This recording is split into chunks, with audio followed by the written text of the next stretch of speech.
preço lá na cruz, derramou seu sangue pra nos dar a salvação. Foi pela graça, mas também não foi de graça. Jesus pagou um alto preço lá na cruz, derramou seu sangue pra nos dar a salvação.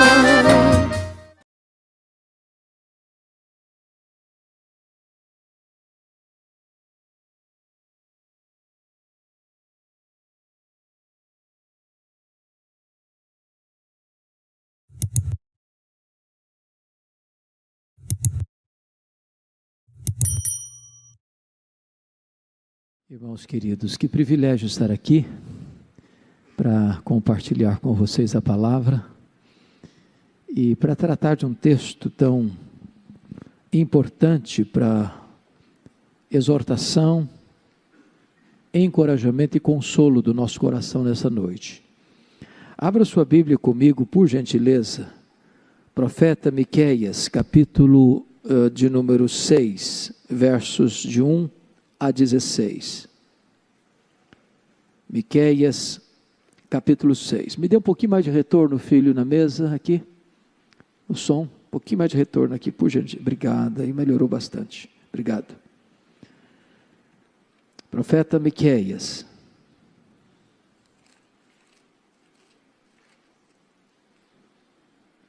Capítulo 6, versos de 1 a 16.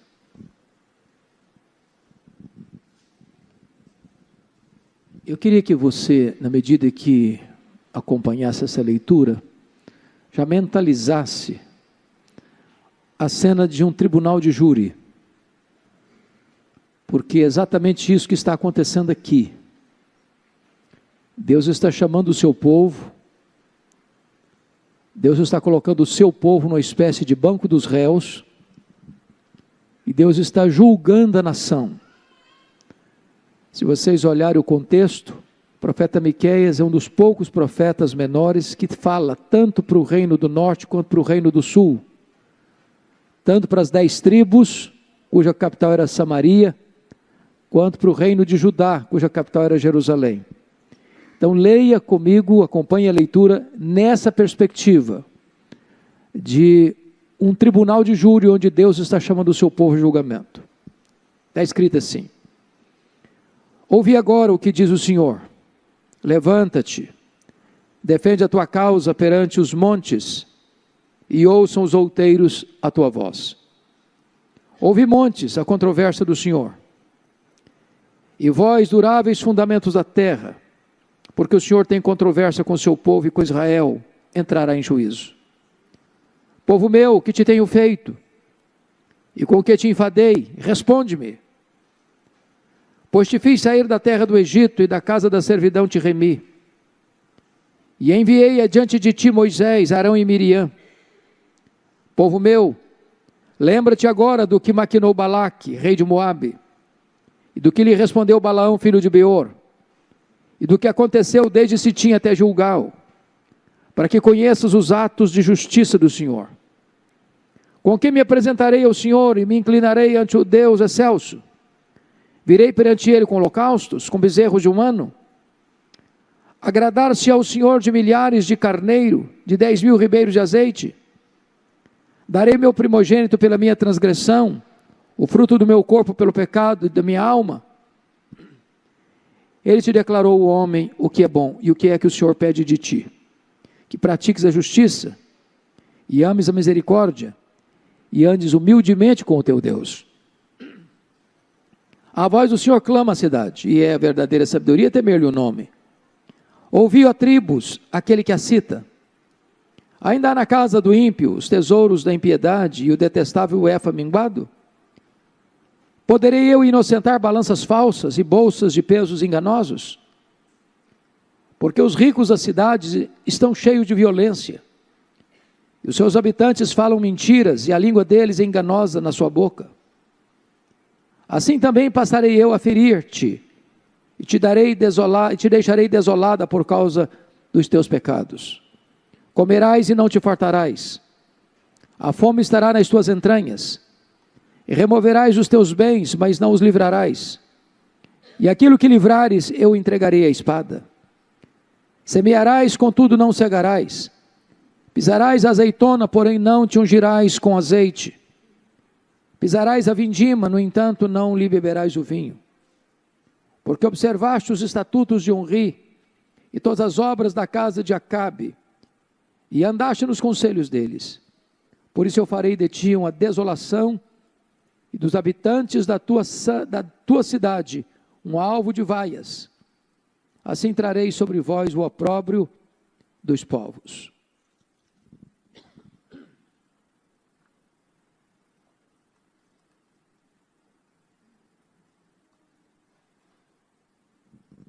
Meus irmãos, uma das razões eloquentes de que a Bíblia é muito mais do que um mero livro humano, que é o livro de Deus, inspirado por Deus, que não é sazonal, temporal, mas é eterno, é que quando você lê Miqueias, bem como outros profetas menores e maiores, a percepção que você tem é que você está fazendo uma radiografia, um diagnóstico muito preciso, muito meticuloso do que você e eu estamos vivendo hoje. Talvez Miqueias seja mais atual do que a Tribuna, a Gazeta, o Globo, a Folha de São Paulo, o Estadão, ou os periódicos que circulam nas bancas, ou os noticiários que chegam pelos meios de comunicação de massa. O que Miqueias está fazendo aqui, antes de introduzir esta cena do tribunal de júri, onde o povo de Deus é chamado, é convocado, é intimado para esta sala do julgamento, é que ele vai fazer uma espécie de análise profunda de como estava a sociedade daquele tempo. Se você olhar comigo no capítulo 1, no verso 1, ele está dizendo: palavra do Senhor, que em visão veio a Miqueias, morastita, dos dias de Jotão, Acais e Ezequias, reis de Judá, sobre Samaria e Jerusalém. Ou seja, ele está falando para toda a nação, não apenas para as 2 tribos do sul, do reino de Judá, cuja capital era Jerusalém, mas ele está falando também para as 10 tribos do norte, cuja capital era Samaria. Você pode notar isso no capítulo 1, versículo 5. Tudo isto por causa da transgressão de Jacó e dos pecados da casa de Israel. Qual é a transgressão de Jacó? Não é Samaria? E quais os altos de Judá? Não é Jerusalém? Então, o diagnóstico que ele traça é da nação de Israel, das duas tribos do sul e das 10 tribos do norte, é de toda a nação. Mas o diagnóstico que nós vamos entrar agora, que ele vai fazer antes de entrar no texto lido, parece-nos que ele está fazendo um diagnóstico de Brasília, de Vitória, de São Paulo, do Rio de Janeiro, de Nova York, de Paris, de Tóquio, de Pequim. Os problemas vividos naquele tempo, tão distante de nós, há 2.700 anos, são os mesmos problemas que nós enfrentamos agora. O coração do homem é corrupto, desde o Éden. Na verdade, nós não deveríamos nos espantar com todos os desmandos, com todas as injustiças, com todas as distorções da lei, com todas as decisões injustas dos tribunais, com toda a violência das ruas, com todas as explorações do comércio internacional, porque é exatamente isso que você está vendo agora, aqui, veremos isso, através das lentes do profeta Miqueias. Então eu chamo a sua atenção para olhar comigo qual o diagnóstico que ele traça do povo de Israel, e qual o diagnóstico que ele traça da sociedade brasileira, melhor dizendo, qual o diagnóstico que ele traça do seu coração, do meu coração, do nosso coração nesta noite. Então vejamos em primeiro lugar que Miqueias denuncia o que nós chamamos de o aparelhamento do Estado para a corrupção. Olha o capítulo 2, verso 1 comigo. Ai daqueles que no seu leito imaginam a iniquidade e maquinam o mal. À luz da alva o praticam, porque o poder está em suas mãos. Uma coisa é você conceber o mal na sua cama. Outra coisa é você ter poder, controle do sistema, para que o mal que você concebeu, você o opere, você o realize, porque o poder de fazê-lo está nas suas mãos. Nós chamamos isso de aparelhamento do Estado para a corrupção. Os homens maquinam o mal, e os homens têm o poder de praticar o mal, porque todo o sistema, todo o esquema está no controle deles, nas suas mãos. Isso já existia há 2.700 anos. Segundo lugar, Miqueias denuncia o que nós chamamos hoje, meus irmãos, de uma inversão de valores. Você olha para a sociedade hoje, você não vê isso não? As pessoas aplaudem o que deveriam ter vergonha. As pessoas promovem aquilo que devia ser proibido. As pessoas escarnecem da virtude. Olha comigo o capítulo 3, versículo 2a. Os que aborreceis o bem e amais o mal. Note você que não se trata aqui de racionalidade, não é razão, é paixão. As pessoas não odeiam o bem porque o bem é mal. Há um ódio, há uma paixão por trás. A visão está torcida, os valores estão invertidos. As pessoas estão aborrecendo o bem. E as pessoas estão amando o mal. O coração está envolvido, o coração corrompido está envolvido. É a inversão de valores. Nas palavras do profeta Isaías, que foi contemporâneo de Miqueias, as pessoas chamam luz de trevas e trevas de luz, o doce de amargo e o amargo de doce. A sociedade está pelo avesso. Aquilo que é digno, aquilo que é puro, aquilo que é legítimo, aquilo que é santo, aquilo que é recomendável, a sociedade escarnece. Aquilo que é vil, aquilo que é vergonhoso, aquilo que traz opróbrio, vergonha, derrota, fracasso, a sociedade promove. Os meios de comunicação promovem. Até as leis sustentam. Porque a sociedade está com seus valores invertidos. Isso era 2.500 anos. Parece que eu estou fazendo um diagnóstico do Brasil, da nossa realidade. Mas em terceiro lugar, Miqueias denuncia, meus irmãos, a exploração, e ele vai usar uma palavra muito pesada aqui, e eu vou pedir permissão a vocês para dizer isso, uma exploração canibal. Olha aí, por favor, capítulo 3, por gentileza, veja vocês comigo, o versículo de número 3, vamos começar com o 2, na parte B, deles arrancais a pele, porque aborrece o bem e ama o mal, deles arrancais a pele e a carne de cima de seus ossos, que comeis a carne do meu povo, e lhes arrancais a pele, e lhes esmiuçais os ossos, e os repartis como para a panela, e como carne no meio do caldeirão. É uma linguagem pesada, devia ter faixa preta, 18 anos, para ler isso aqui. Eu estou falando de 2.700 anos, eu estou falando da nação que é conhecida a nação, povo de Deus. A exploração era tal que Miqueias não encontrou outra palavra para descrever essa exploração, a não ser de um ataque canibal, de você pegar uma pessoa, esfolá-la, tirar a pele, comer a carne e roer os ossos. Uma sociedade draconiana,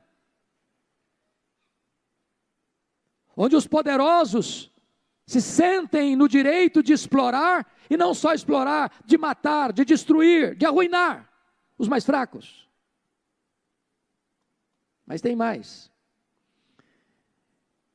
Quando você tem uma estrutura, a sociedade estruturada, e desde Montesquieu, pensador francês, é que nós dividimos a sociedade na questão de poderes em 3 poderes: poder legislativo, poder executivo, poder judiciário.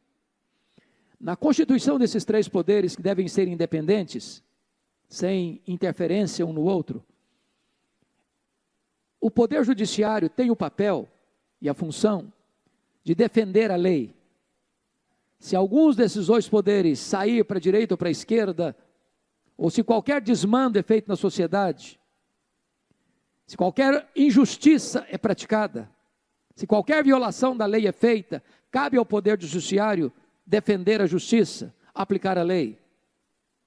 A pergunta é: como é que estava o judiciário naquele tempo? Vejamos, olha comigo, capítulo 3, verso 11. Obrigado, meu filho. Os seus cabeças dão as sentenças por suborno. Você pode ler isso comigo? Essa frase. Os seus cabeças dão as sentenças por suborno. Eu não sei se você já observou isso, mas eu gosto muito daquele emblema da justiça. De uma mulher com a balança na mão, com os olhos vendados. Ou seja, a justiça não tem lado. A justiça não tem lado. Ela não pende mais para um do que para outro. Está com os olhos vendados porque a justiça julga não pela capa do processo, mas pelos autos do processo. Mas aqui está dito que o poder judiciário está corrompido. Porque os juízes, a quem ele chama de cabeças, dão as suas sentenças por suborno. É o quanto ele leva. São os interesses inconfessos, rasteiros, que estão no submundo das cortes, para que aqueles que estão assentados para fazer justiça, estão vendendo a sua consciência, para favorecer os poderosos, para a exploração dos fracos, dos inocentes, e desta maneira perverter o juízo, a justiça, a lei. Eu estou falando, meus irmãos, de Israel. Não estou falando de Brasília, não estou falando de Vitória. Eu estou falando de 2.700 anos. Mas é a realidade hoje, da nossa sociedade. Mas tem mais. Veja você, e agora para mim, é o que mais de grave pode existir nesse diagnóstico de Miqueias. É o que eu chamo, meus amados irmãos, de, que ele denuncia, o conluio dos poderes. Olha aí comigo o capítulo de número 7, verso 3. Eu queria que você prestasse muita atenção nesse versículo. E por isso eu peço que você leia comigo esse versículo, por gentileza, todos juntos, com voz pausada, voz clara, prestando atenção. Vamos juntos. As suas mãos estão sobre o mal e o fazem diligentemente. O príncipe exige condenação. O juiz aceita suborno. O grande fala dos maus desejos da sua alma. E assim todos eles, juntamente, urdem a trama. Eu acho que se você botasse isso em manchete, nos grandes jornais da nação, dizer, está descrevendo o que está acontecendo. Preste atenção nisso, as suas mãos estão sobre o mal e o fazem de que maneira? Diligentemente. Quando você ouvir falar de crime organizado, é isso mesmo. Está organizado, está planejado. Isso é feito diligentemente, pensado, refletido nos bastidores. Agora notem, o príncipe exige condenação, o juiz aceita o suborno, os poderosos falam dos maus desejos da sua alma, e assim todos eles, preste atenção, juntamente urdem a trama. Há um conluio, há um pacto do mal, há uma aliança para a prática da injustiça. Nenhuma surpresa, zero surpresa.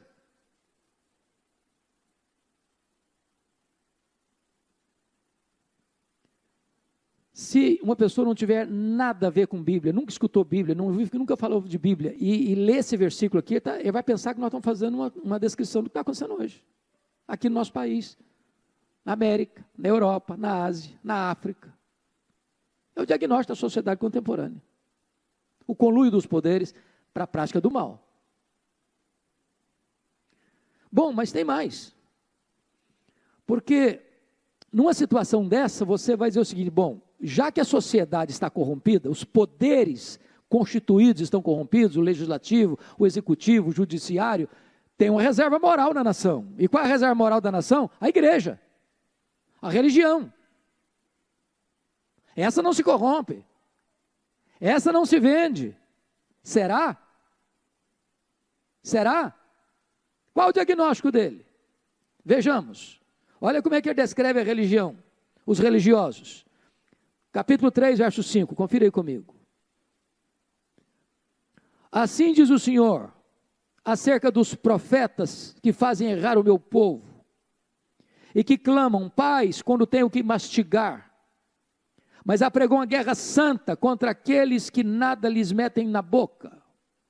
Profetas da conveniência, que pregam o que é gostoso de ouvir, porque foram subornados por dinheiro. O vetor que os move a pregar é o dinheiro. São mercantilistas da fé. Não tem compromisso com a palavra de Deus, com a verdade de Deus. Eles querem encher a boca e os bolsos. Mas olha comigo o capítulo de número 3, versículo 11. Os seus cabeças dão sentenças por suborno, os seus sacerdotes ensinam por interesse, os seus profetas adivinham por dinheiro.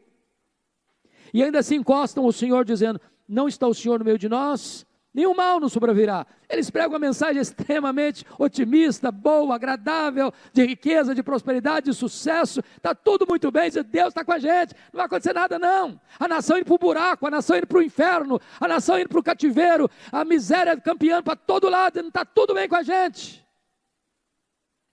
Maquiando a verdade, pregando uma mentira. Meus irmãos, quando a própria religião se corrompe, a situação está muito grave.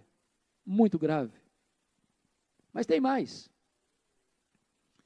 Você pode dizer, bom, já que os poderes constituídos estão corrompidos, já que a própria religião está corrompida, ainda existe uma reserva moral. E qual é a reserva moral? A família. A família.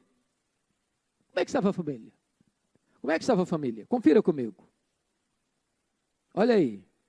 Capítulo 7, verso 6.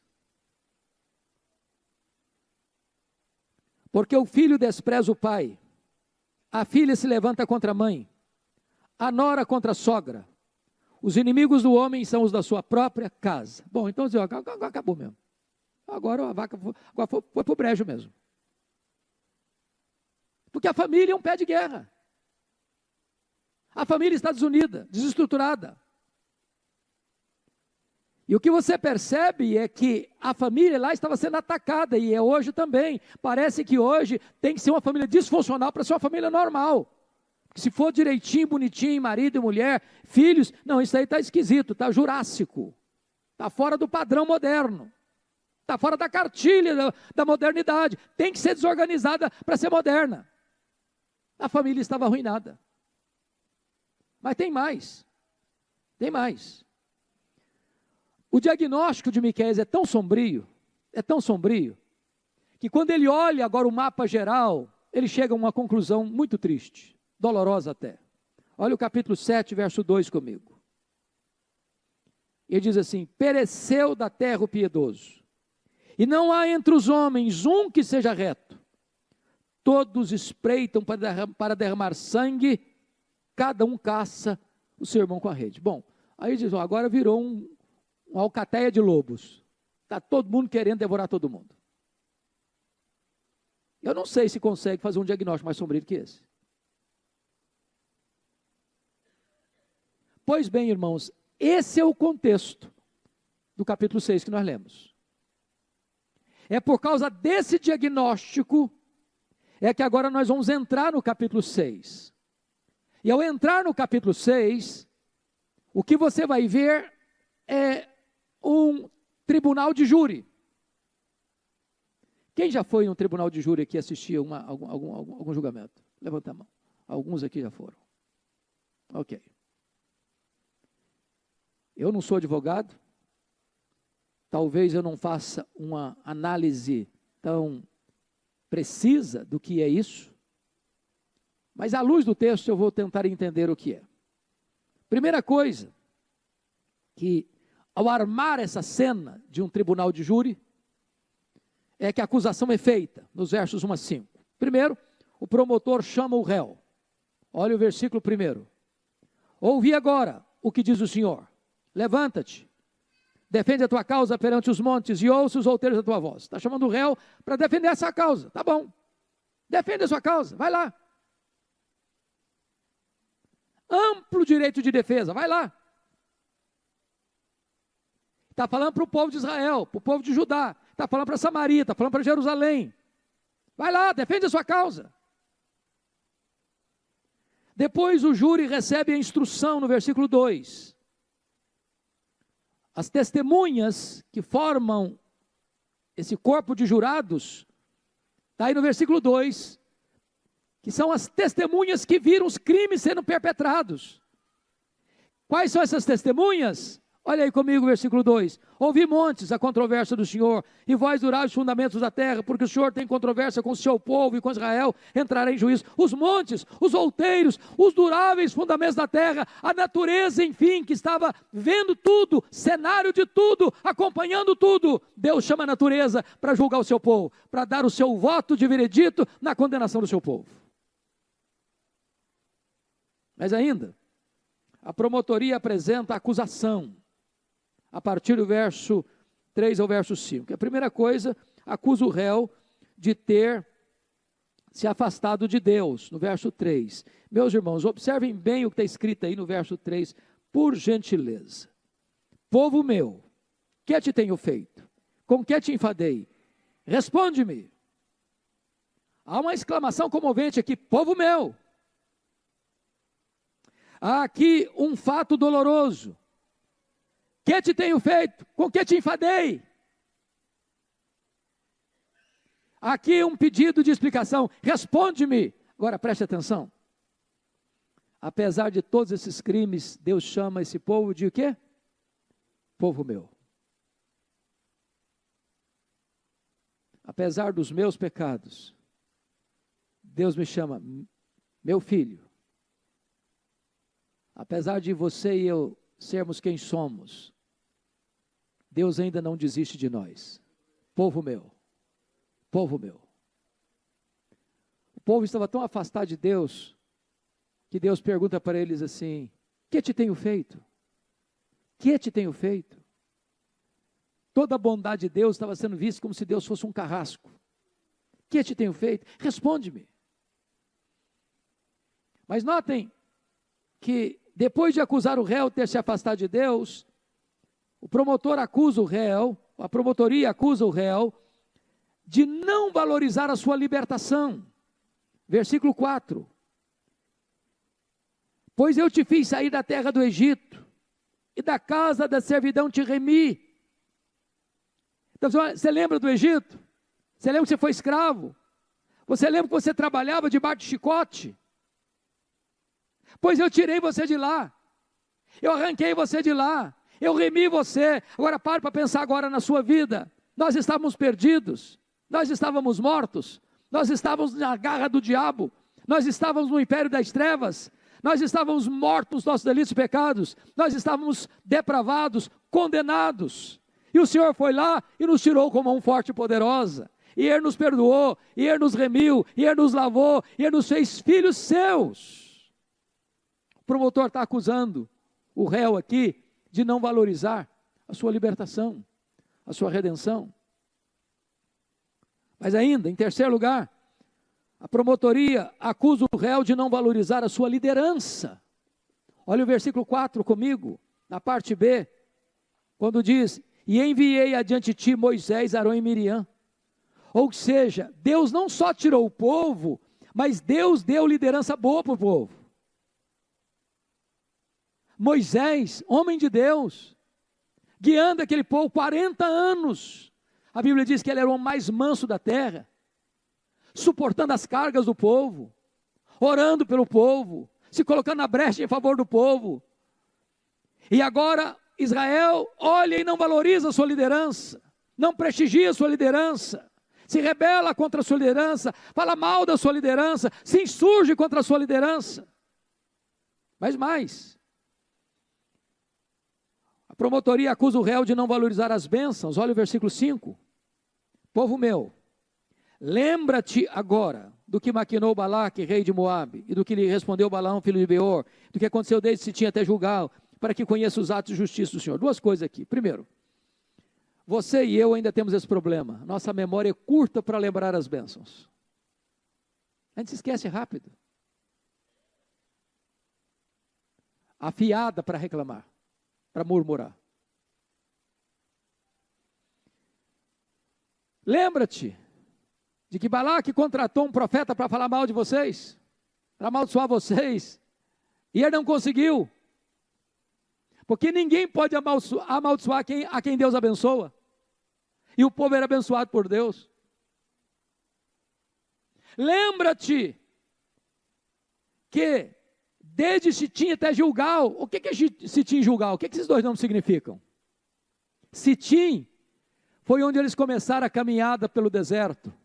Gilgal foi onde eles chegaram na terra prometida, e agora a terra está produzindo frutos excelentes, e cessou o maná. Ou seja, do começo ao fim da jornada, eu fui com vocês, eu abençoei vocês, desceu o maná do céu, brotou água da rocha, teve coluna de nuvem de dia, teve coluna de fogo de noite, as roupas não envelheceram no corpo, as sandálias não envelheceram nos pés, eu derrotei os seus inimigos, eu levei vocês o tempo todo.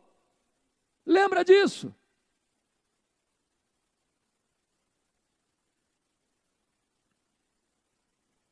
Então, depois que a promotoria acusa o réu, agora o réu tem direito de defesa. Não consta aqui se é um advogado de defesa ou se é o próprio réu que tem a liberdade de fazer sua própria defesa. Mas veja você comigo, qual é a defesa nos versos 6 e 7. Primeiro, olha aí o versículo 7. Agradar-se ao Senhor de milhares de carneiros. Não, versículo 6, primeiro. Com que me apresentarei ao Senhor e me inclinarei ante o Deus excelso? Virei perante ele com holocausto, com bezerro de um ano? Holocausto e bezerro de um ano era uma coisa que Deus tinha requerido? Sim. Isso era certo fazer? Sim. Esse ritual era prescrito na lei? Sim. O que ele está dizendo? Ele está dizendo que o culto que você presta para Deus, sem ter seu coração no culto, não adianta para Deus. Formalidade não resolve nada. Não adianta trazer um bezerro de um ano. Não adianta ser sem defeito o bezerro. Porque antes de Deus receber minha oferta, ele precisa receber o quê? A minha vida. Então, sacrifícios, rituais, divorciados de santidade não é suficiente. Aí o réu pensou, bom, já que Deus não quer sacrifício de bezerro de um ano, vamos fazer uma coisa? Vamos fazer muito então, vamos fazer de forma exuberante, vamos ser superlativos, quem sabe Deus aceita. Uma coisa assim bem intensa, volumosa. E ele diz assim no verso 7, agradar-se ao Senhor de milhares de carneiros, de 10.000 ribeiros de azeite, é muita coisa. Será que Deus vai se agradar se eu fizer muito?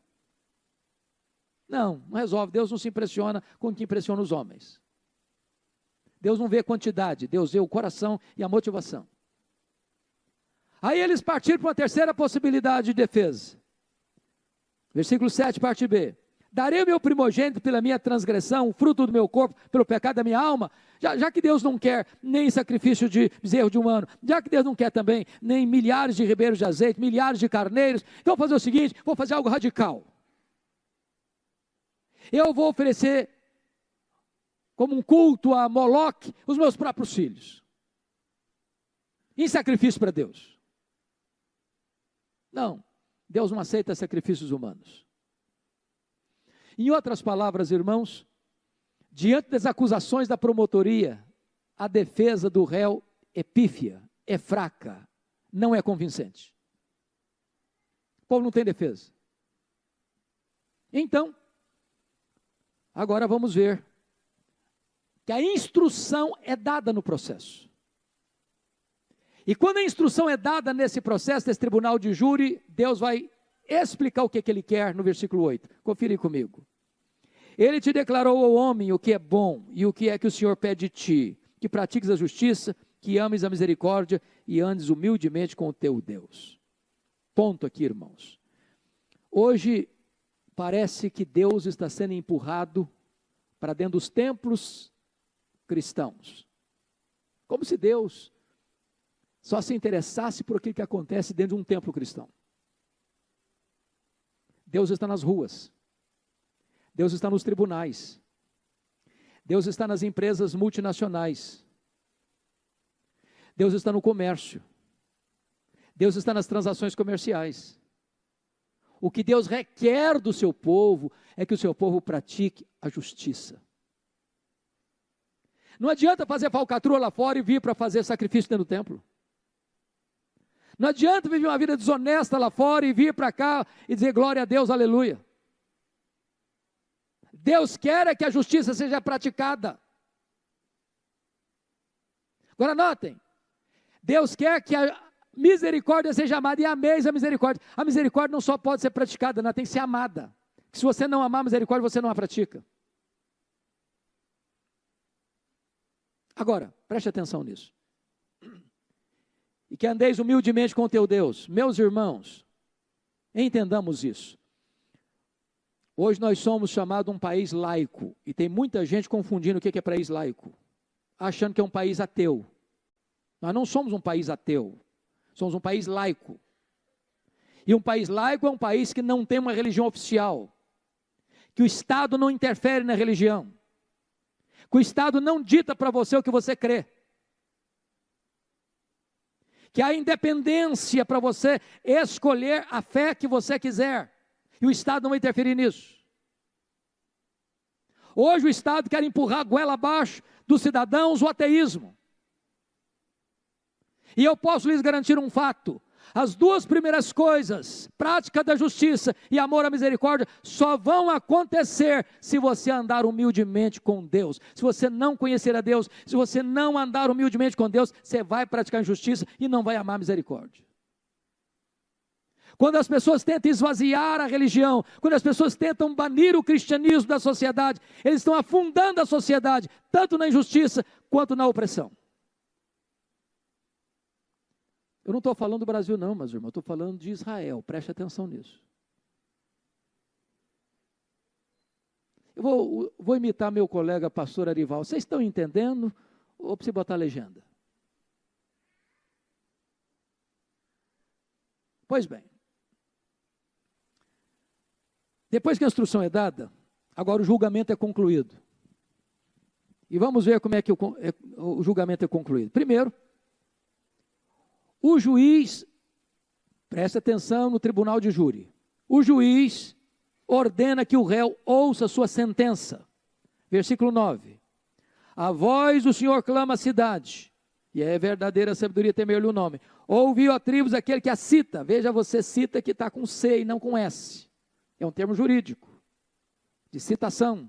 O cara foi citado, tem que comparecer.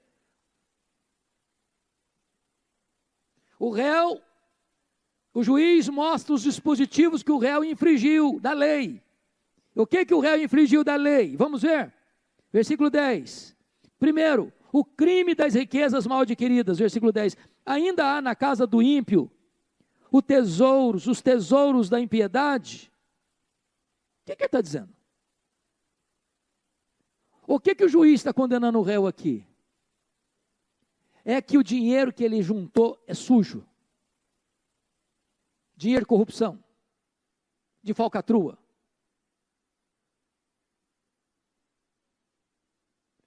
Volto a dizer, Deus está presente nos tribunais, viu? Deus é Deus lá das cortes, Deus é Deus lá do legislativo, Deus é Deus lá do executivo, Deus é Deus lá das transações comerciais.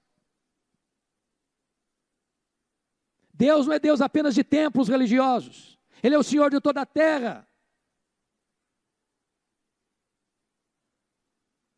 Segundo, o juiz revela o crime dos mecanismos de corrupção no comércio.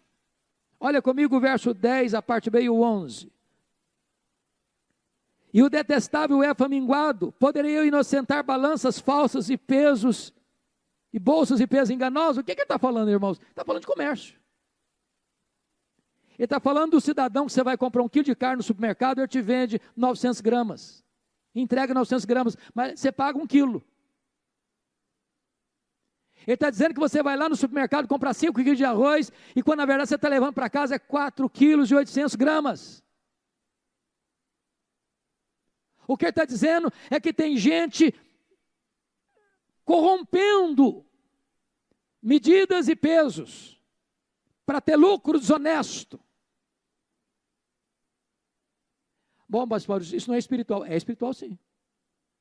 Deus está lá, Deus está vendo, e Deus se importa. Deus se importa, irmãos, quando sentenças são vendidas. Deus se importa quando deputados e senadores são comprados. Deus se importa quando o comércio se corrompe. Nós não podemos isolar a vida espiritual da realidade da vida lá fora, onde as coisas estão acontecendo, no mercado, nas cortes, nos parlamentos, nos palácios, nas ruas.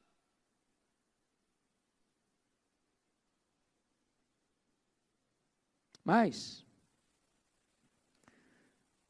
o juiz, ao retratar e revelar os dispositivos que foram infringidos, ele retrata o crime da violência contra os pobres, no versículo 12, olha aí comigo.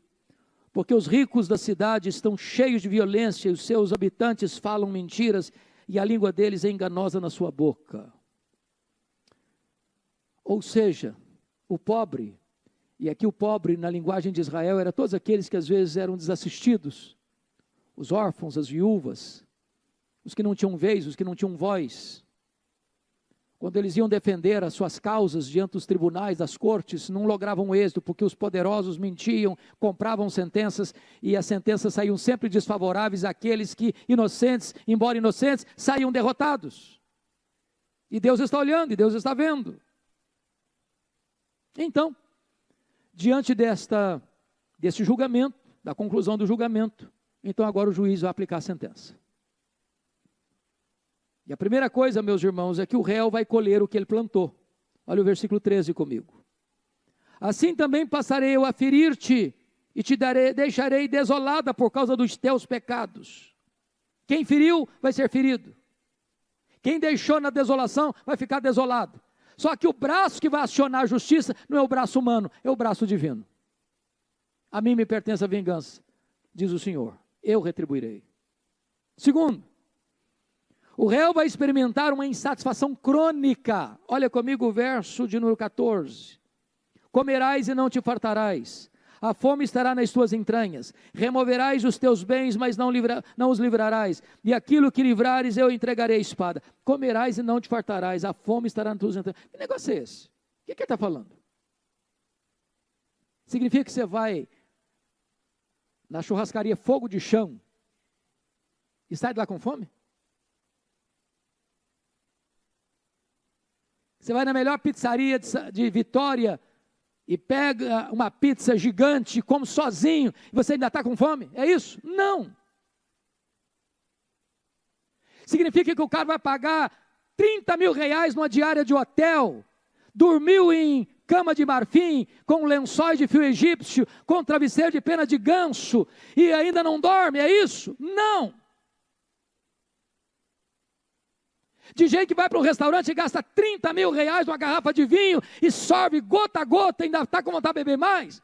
É que o texto está dizendo o seguinte: as pessoas vão fazer isso, estão fazendo todo dia, mas há um vazio no coração, há uma insatisfação na alma, uma falta de sentido nisso. Ele faz, e continua insatisfeito, nada vai preencher esse vazio, porque Deus não deixa que esse vazio seja preenchido. Mas mais, o réu terá seus investimentos frustrados. Olha comigo o versículo 15. E a parte A do versículo 16. Semearás, contudo não cegarás. Pisarás a azeitona, porém não te ungirás com azeite.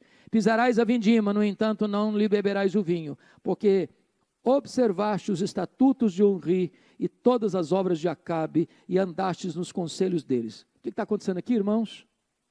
Preste atenção agora.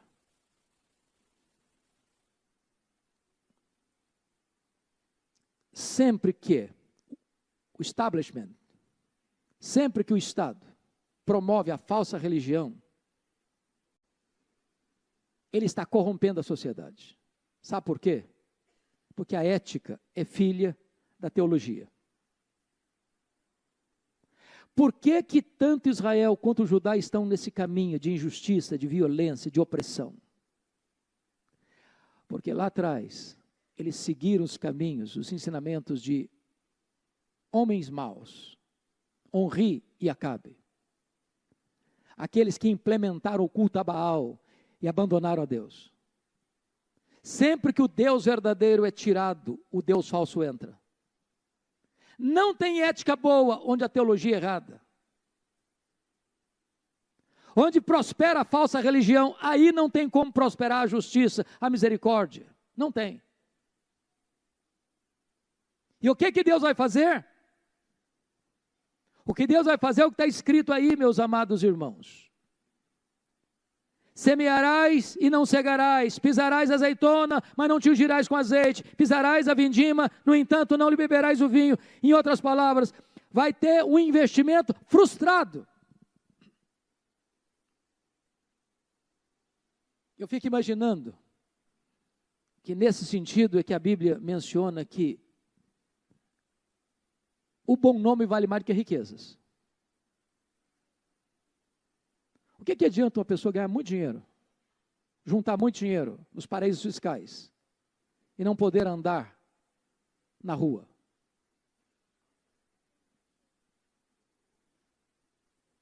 Às vezes anda em carros blindados.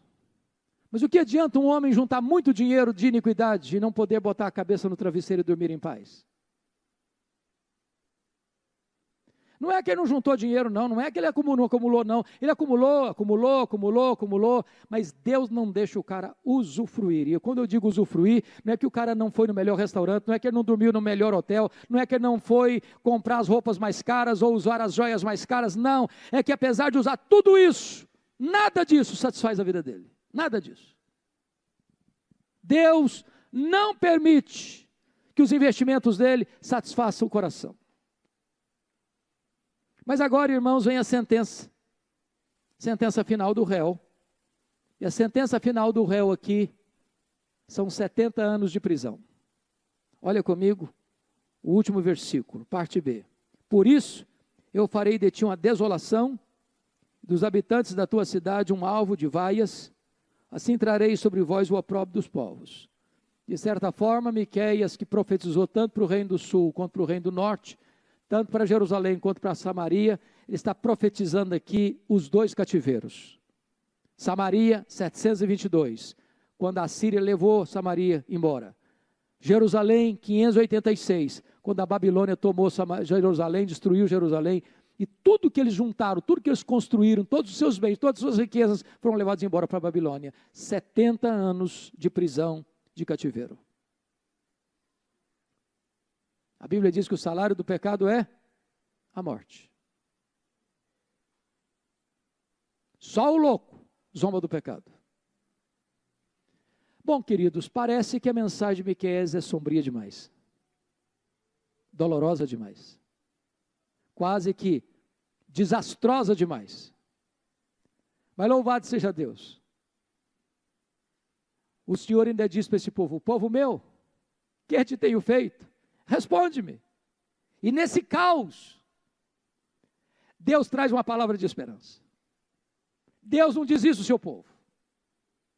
No meio de reis maus, de profetas vendidos, de sacerdotes comprados, de religião corrompida, de famílias desunidas, da impiedade estar ausente das ruas, Há uma promessa, irmãos, gloriosa neste livro, capítulo 5, verso 2, confira comigo. A promessa de que virá um rei, que virá um profeta, que virá um sacerdote, que não vai se corromper, que não vai se vender, que não vai se dobrar, e que vai ser o Salvador, que vai ser o Redentor, que vai ser a esperança, e o seu reino nunca vai passar, e o seu trono é eterno. Capítulo 5, verso 2 diz: eu e tu, Belém Efrata, pequena demais para figurar como grupo de milhares de Judá, de ti me sairá o que há de reinar em Israel, e cujas origens são desde os tempos antigos, desde os dias da eternidade. Ele profetiza a vinda do Messias, a vinda do nosso glorioso Redentor, Jesus Cristo nosso Senhor. Mas, talvez você olhe, e esse povo pecador, o que vai fazer? Ô irmãos, o salmista já disse: se Deus observar iniquidade, quem sobreviverá, Senhor? Se Deus me tratar segundo os meus pecados, eu pereço. Se Deus tratar você segundo os seus pecados, você perece. Então o que é que Deus vai oferecer para essa nação? Olha o capítulo 7, por favor. Versículos 18 e 19. Olha aí, por gentileza. Vamos ler juntos, por gentileza, esses dois versos? Comigo, a uma só voz, vamos juntos? Quem, ó Deus, é semelhante a ti, que perdoas a iniquidade, e te esqueces da transgressão do restante da tua herança. O Senhor não retém a sua ira para sempre, porque tem prazer na misericórdia. Tornará a ter compaixão de nós, pisará os pés a nossas iniquidades, e lançará todos os nossos pecados nas profundezas do mar. Esse Deus é rico em perdoar, e tem prazer na misericórdia. Ele pega os nossos pecados, e os lança nas profundezas do mar. Nas palavras de Corritembum, ainda coloca uma placa aí: é proibido pescar aqui. Deus desfaz os nossos pecados como uma névoa. Deus lança os nossos pecados para trás das suas costas. Deus afasta de nós as nossas transgressões, como o Oriente se afasta do Ocidente. O sangue de Jesus nos lava e nos purifica de todo pecado. Deus nos oferece salvação, perdão, libertação, redenção, vida nova, louvado seja o Senhor. Há esperança para nós. Há esperança para nós. Mas talvez você pergunte assim: bom, e eu faço o que agora? O que eu estou aqui no Conexão 3 de junho de 2023, o que é que eu faço? A resposta está aí no capítulo 7, verso 7. Eu peço que você fique em pé para ler esse texto comigo. É uma decisão pessoal. Nós traçamos um diagnóstico de Israel, um diagnóstico do Brasil, um diagnóstico dos poderes constituídos, um diagnóstico da religião, um diagnóstico da família, um diagnóstico pessoal. Nós encontramos um tribunal de júri, onde Deus convoca o seu povo para esse tribunal, onde Deus dá a ele ampla defesa, direito de ampla defesa, onde Deus faz a acusação e aplica a sentença. Mas agora a decisão é sua, é individual, é intransferível. E a decisão pessoal está no 7:7, está escrito assim: eu, porém, para o Senhor, e esperarei no Deus da minha salvação. O meu Deus me ouvirá. Eu, porém, olharei para o Senhor. Eu olharei para o Senhor. Numa crise tão grande que o Brasil atravessa, você vai dizer: eu olharei para o Senhor. Eu olharei para o Senhor. É Ele que pode nos socorrer. E Ele diz mais: eu esperarei no Deus da minha salvação. Louvado seja Deus. Ele me ouvirá. Ele me ouvirá. Que Deus nos abençoe.